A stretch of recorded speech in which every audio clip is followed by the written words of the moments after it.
Assalamualaikum warahmatullahi wabarakatuh. Selamat datang di channel kumpulan kisah horor. Kali ini saya ingin melanjutkan kisah horor Gending Alas Mayit part 6. Danan dan Cahyo sudah bersiap untuk menyerang kedua manusia penyebab semua kutukan ini, Pak Kades dan Aswangga. Namun, serangan mereka terhenti oleh sebuah kekuatan yang berwarna hitam pekat. Dan itu muncul dari Aswangga yang menghadangnya. Danan bertanya mengapa Aswangga mengabdikan dirinya pada setan-setan itu. Aswangga menjawab, semua itu dilakukan hanya untuk kekayaan, kekuatan, dan hidup abadi. Bahkan, Aswangga menumbalkan anak buahnya sendiri yang mayatnya bertumpuk di sekitar mereka. Kalau kalian tidak mengacau, aku tidak perlu menumbalkan mereka untuk mendapatkan kekuatan ini. Aswangga memamerkan dirinya yang diselimuti kekuatan hitam. Lalu Aswangga mulai menantang Cahyo dan Danan. Suara gamelan pun berbunyi kembali, mengiringi serangan Aswangga kepada mereka. Sebuah pukulan mengarah kepada Cahyo dan membuatnya terpental. Danan mencabut keris miliknya dan menusukkan pada Aswangga. Namun tak sedikit pun ujung keris itu masuk ke dalam tubuhnya, yang malah dibalas sebuah tendangan yang melemparkannya tak jauh dari tempat Cahyo tersungkur. Kemudian Cahyo merapalkan sebuah mantra yang kali ini membuat Aswangga terpental. Cahyo memukuli Aswangga bertubi-tubi. Pak Kades memperhatikan mereka dari belakang. Lalu dia memperingati Aswangga untuk segera menghentikan serangannya karena Aswangga tidak akan bisa mengalahkan mereka. Sebuah pasak kayu dikeluarkan oleh Pak Kades. Ujungnya diukir dengan tajam dan diarahkan kepada Aswangga. Tubuhmu akan hidup abadi bersama rohku di dalamnya, ucap Pak Kades yang segera menusukkan pasak ke jantung Aswangga yang tidak bisa melawan. Aswangga meronta kesakitan. Ia merayap di tanah dan menggapaikan tangannya kepada Danan dan Cahyo, meminta tolong dengan suara lirik. Suara gong terdengar dipukul berkali-kali seolah menandakan mulainya peperangan. Setan wanita berbaju kebaya melayang menghampiri Pak Kades dan menarik roh keluar dari tubuhnya. Sesosok makhluk berwujud manusia dengan pakaian kerajaan keluar dari tubuh Pak Kades dan segera merasuki tubuh Aswangga yang masih tertancap pasak di jantungnya. Suara gamelan berbunyi semakin cepat. Di tengah-tengah sendang terlihat roh Laksmi yang mulai menari. Segera Danan mengeluarkan tabuh Waturingin. Sebenarnya, Danan penasaran dengan gong besar di tengah sendang. Suara gong yang terdengar oleh mereka bukan berasal dari gong itu. Sampai akhirnya, dia tersadar bahwa gong itu berdiri di atas sebuah batu yang menyerupai akar pohon. Danan dan Cahyo segera berlari menerjang ke arah sendang Banyu Ireng. Namun sebuah serangan menghentikan mereka berdua. Ya, Aswangga menghentikan mereka. Pasak di jantungnya sudah hilang. Namun wajahnya berubah menjadi mengerikan dengan kulit wajah yang terlihat melepuh. Demit wanita itu memakaikan pusaka yang dikalungkan di dadanya dan memberikan sebuah tombak untuk Aswangga. Aswangga tertawa dengan suara yang sangat menyeramkan.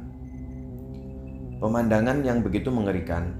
Kali ini makhluk yang menghuni tubuh Aswangga memimpin ratusan demit bersama dengan setan penari itu di sampingnya. Pak Sardi membaca mantra pembakar dan melawan demit itu satu persatu. Namun jumlahnya terlalu banyak. Cahyo segera menyusul Pak Sardi melawan demit-demit itu. Segera Danan membacakan ajian lebur saketi, sebuah pukulan jarak jauh untuk diarahkan kepada iblis Andaka itu. Namun serangan itu tidak melukainya sama sekali. Sebaliknya iblis itu menoleh ke arahnya dan menyerang Danang dengan tangannya yang sudah menggenggam tombak tua di tangannya. Tiba-tiba dari arah pintu masuk hutan terlihat seorang yang menari tanpa sadar. Tidak hanya satu, beberapa orang lain menyusul di belakangnya. Itu adalah warga desa. Sekar tidak sanggup menahan warga desa. Pak Sardi pun kehilangan konsentrasi sehingga demit menyerangnya sampai membuatnya jatuh tersungkur. Suasana di Alas Mayit semakin mencekam. Kekuatan Eyang Widarpa dibutuhkan di sini. Danan menarik keris Raga Sukma dan merapalkan mantra yang diturunkan oleh leluhurnya. Tak lama kemudian, sosok Eyang Widarpa muncul dan mulai menyerang iblis yang ada di tubuh Aswangga. Eyang Widarpa menyuruh Danan dan yang lainnya untuk pergi sambil bertarung melawan iblis itu. Dari dalam sendang Banyu Ireng, terlihat tubuh Laksmi bangkit dari dalam air. Luka-luka pada tubuhnya sudah menghilang seolah tidak pernah terjadi apa-apa. Satu persatu baju Laksmi yang penuh darah dilepaskan hingga tidak sehelai benang pun tertinggal di tubuh Laksmi yang indah itu. Laksmi mendekati Danang untuk merayunya. Danang hampir saja termakan oleh rayuan hantu tersebut. Semua kenangan indah tentang Laksmi teringat dengan jelas di pikirannya ketika melihat senyumannya lagi. Perlahan Laksmi berjalan di depannya. Air dari sendang Banyu Ireng mulai menutupi hingga ke pinggang. Namun sampai di tengah sendang, Danang melepaskan tangan Laksmi. Sebuah gong tua dengan akar pohon beringin yang membatu berada di hadapannya. Sebelum Laksmi sempat menoleh, Danan membacakan ajian penguat raga dan memukul sekeras-kerasnya ke arah batu itu hingga hancur berkeping-keping. Melihat reaksi Danang, semua orang tercengang. Setan itu membalikkan badannya. Wajahnya terlihat sangat kesal. "Kamu menipuku," ucap setan yang bersemayam dalam tubuh Laksmi. Danan mengambil bongkahan besar watu ringin yang tercerai-berai. Bersama dengan itu, terlihat gong tua yang sebelumnya berada di atas batu itu.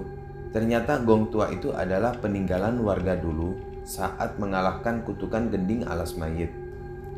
Dan mencoba untuk memukulkan tubuh watu ringin yang dia bawa. Dia mengangkat tangannya tinggi-tinggi dan siap menabuhnya. Tiba-tiba, Laksmi mencoba merayu Danan. Pesona Laksmi mencoba mengganggu ketangguhan hatinya.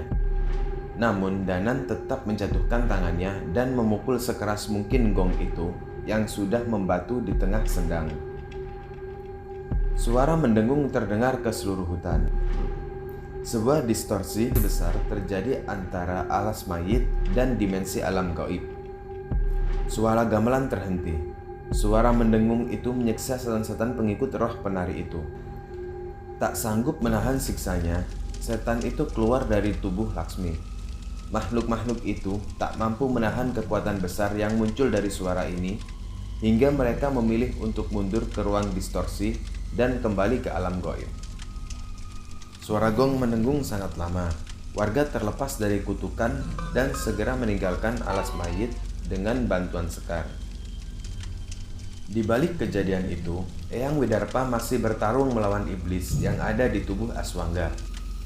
Danan dan Cahyo mencoba membantu Eyang Widarpa, namun Eyang tidak mengizinkannya. Lalu Danan memberikan keris Raga Sukma, pemberian leluhurnya itu.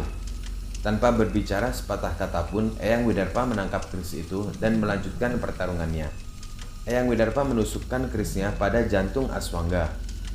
Namun saat keris dicabut, lukanya kembali menutup. Iblis itu melawan dengan cakaran dan pukulan yang membuat Eyang Widarpa tak berdaya. Danan dan Cahyo bersiap membantunya, namun Eyang Widarpa tetap bersikeras menahan mereka. Seketika, Danan dan Cahyo merapalkan mantra penyembuh yang pernah diajarkan Pak Lek Bimo. Pak Sardi juga mencoba membantu Eyang Widarpa dengan mengirimkan api geni baraloka ke tubuh iblis itu. Secepat mungkin Eyang melompat menghampiri ke tengah sendang dan berdiri di atas suatu ringin yang telah terpecah. Segera keris Raga Sukma ditusukkan ke tengah-tengah batu itu. Tanah mulai bergetar. Air di sendang Banyu Ireng surut masuk ke dalam tanah. Terlihat akar pohon beringin yang lebih besar di bawah kaki Eyang Widarpa. Eyang Widarpa menarik keris Raga Sukma yang telah diselimuti kekuatan dan menghujamkan ke jantung setan itu. Keris itu benar-benar menusuk dalam ke jantungnya. Kekuatan dari dalam keris melemahkan kekuatan iblis pada tubuh Aswangga. Tak melewatkan kesempatan, Eyang Widarpa menarik roh iblis itu, mencabik-cabiknya dan menghabisinya dengan keris Raga Sukma yang tergenggam di tangannya. Suara mengerang terdengar di seluruh alas mayit, seolah menandakan kekalahan setan itu dari pertempuran ini. Keheningan yang cukup lama terasa di tengah hutan yang gelap ini. Hampir tidak ada sisa kekuatan di tubuh mereka setelah pertarungan tadi. Eyang Widarpa masih tertunduk di atas suatu ringin. Danan dan Cahyo mencoba berdiri dan menghampiri Eyang sambil menatap mereka. Pertarungan sudah berakhir. Dengan kekalahan para iblis, bebarengan dengan itu, kutukan gending alas mayit pun hilang. Pagi mulai datang, mereka pun kembali ke desa. Danan dan Cahyo memutuskan tinggal beberapa hari sambil sedikit membantu memulihkan kondisi desa. Setelah kondisi desa benar-benar aman, mereka pun pamit meninggalkan desa yang begitu banyak menyimpan kenangan itu. Demikian kisah kutukan gending alas mayit yang bisa saya ceritakan. Semoga bisa mengambil pelajaran dari kisah ini. Wassalamualaikum warahmatullahi wabarakatuh.